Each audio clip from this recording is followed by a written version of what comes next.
Hi chess fans, welcome to Tactics Explained. In this position,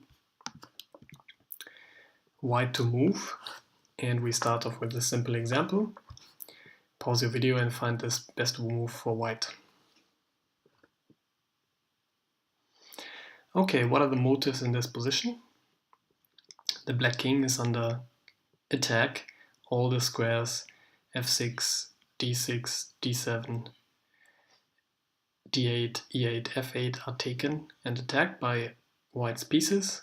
And in this motive you can ask yourself, okay, can I somehow check the king? Because if I can check the king has no square to go to, and rook e8 mate is the best move. Let's move on to the next position. White to move. Pause your video and try to find the best move for white. Okay, so what are motives in this position? Black's pieces are sort of passive and tucked away behind those pawns, and white pieces are all eyeing towards the king. So probably one motive is kingside attack. And one calculation technique that we can practice in this position is that in order to attack, we want to be fast so that black's pieces cannot come to the help and to the defense. And so we can look for forcing sequences that allow us to do everything that we do with tempi.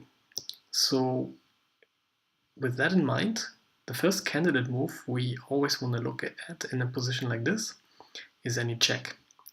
So let's check out bishop takes h7 check.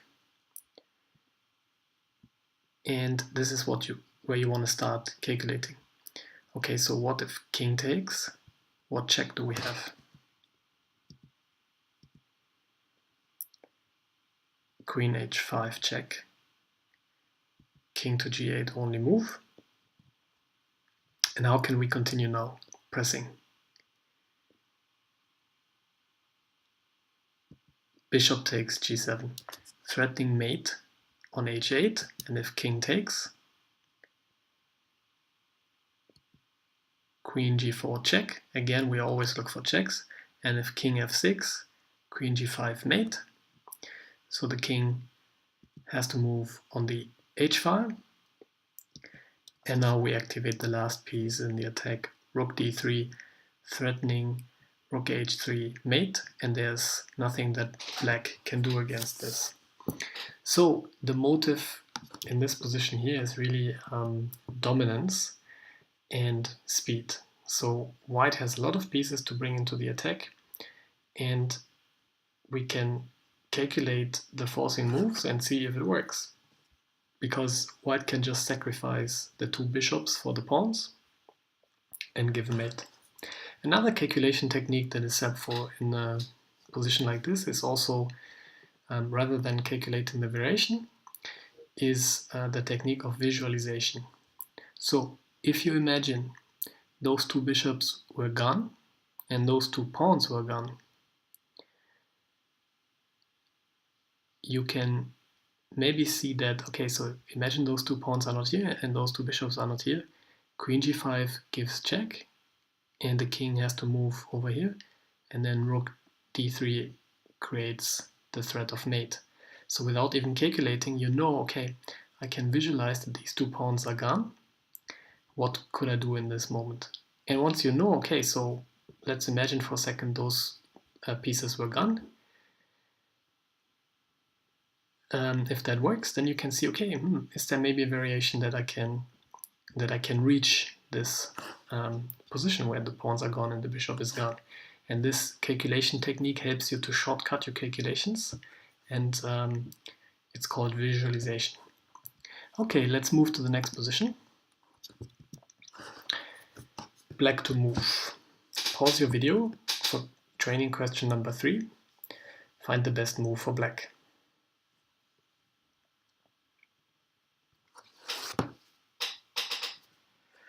Okay, what are motives in this position here? So, one motive is certainly this discovered attack. Black to move. If black moves the knight away, the bishop attacks the king. Another motive is this knight could move to e2 and give a check, a double check. So there would be a check by the bishop and by the knight.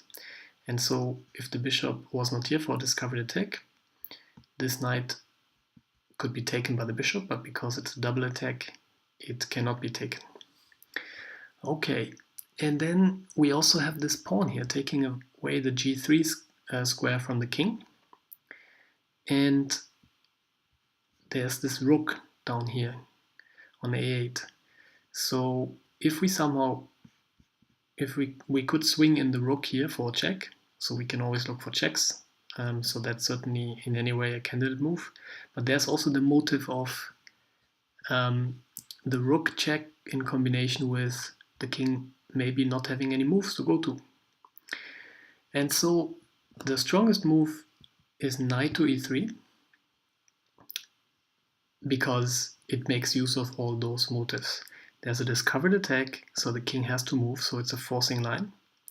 And the knight performs a very interesting function here, takes away the g2 and the g4 square, and the g3 square is taken away by the pawn, so the king cannot move back. There's nothing that white can put in between this check, so king h2 only move, and we have this motive of all these squares are taken away because the knight controls g2 and g4, mate. Okay, let's move on to the next position. Black to move. Pause your video and find all the motives in the position and the best move for black.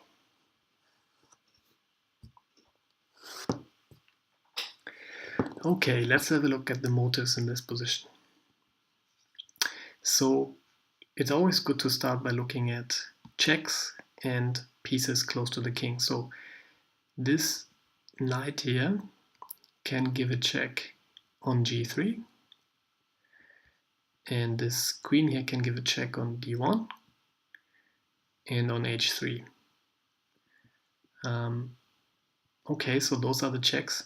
What else? This knight takes away the g1 square and the g3 square, so it's always good to look for squares close to the king that we control. So there's also the bishop here, which could take this pawn. Okay. White also has a nice counterattack here, so if we're not fast enough, we might run into some problems ourselves. There's the bishop here, which controls the h2 square. So actually all the squares around the king are controlled by our pieces. Okay. There's also the motive that queen might move to g6, giving a check. And so what do we do with these motives?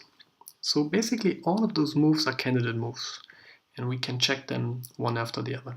So queen d1 check runs into rook check, and we haven't really gained anything, because the one thing that we might have gained is that the rook is not performing an important function here anymore, but it's not performing much functions there anyways. Another candidate move would be queen takes rook. Okay. And what happens then?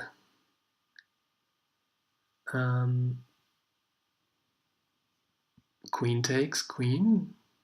And do we have achieved anything? The queen does not perform the function of controlling this diagonal anymore. Maybe we have not gained so much. Okay. Next candidate move, knight g3 check. Knight can be taken. What function did this pawn perform? Not sure. Okay, what about queen d6 threatening mate? Well, the pawn can just move to e5 and check the queen. Okay, so the calculation technique that we are using here is candidate moves. So we look at all checks and threats of mate, etc., and just calculate it. So let's have a look again at the motive that all the squares are taken around the king. So one motive or one calculation technique is to look for moves that we can do that would give a check in this position. If we could just give a check, I mean, we looked at a few moves that give check, but what about queen h3? We can calculate the forced sequence. Pawn takes h3, and this pawn has moved away. Did this pawn perform any function?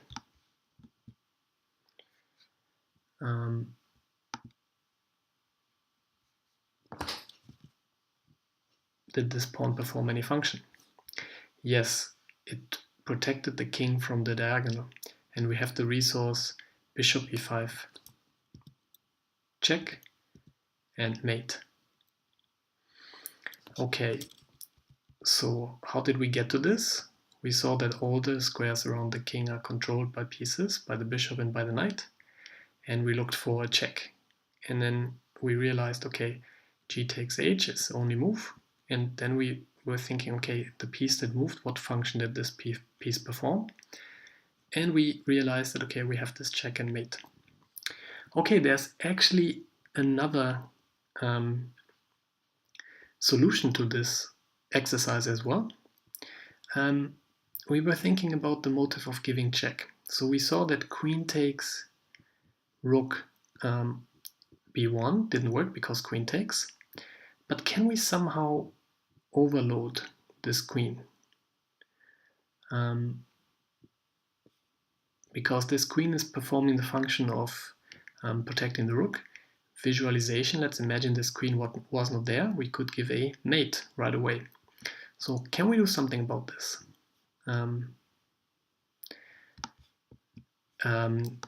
Actually we can. Bishop e5 attacks the queen, and if the queen takes the bishop, the queen can take and give mate. So that's another interesting motive in this position, to overload the defender of a piece. The queen can really only maintain control of the b2 or b1 square and protect the rook by moving up to a2. So and then we have all the other motives in the position. And there's also the double attack here on the rook and the queen after knight takes c3, but queen takes h3 is even stronger. Okay, so a lot of motives in this position. Let's move to the next position. White to move. Pause your video and find the best move for white for training question number 5.